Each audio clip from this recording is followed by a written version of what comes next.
Ayollarga biz ko'p narsani oson tutamiz. Xo'p, mayli.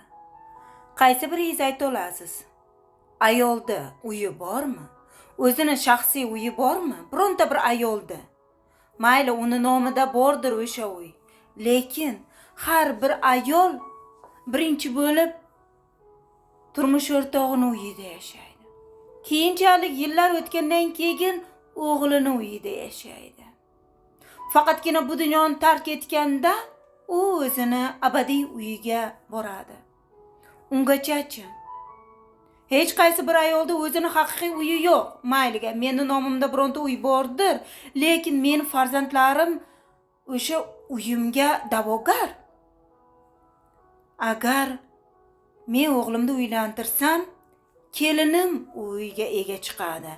Meni uyim bo'lsa ham, o'zim unga muhtoj bo'lib yashayman. To'g'rimi?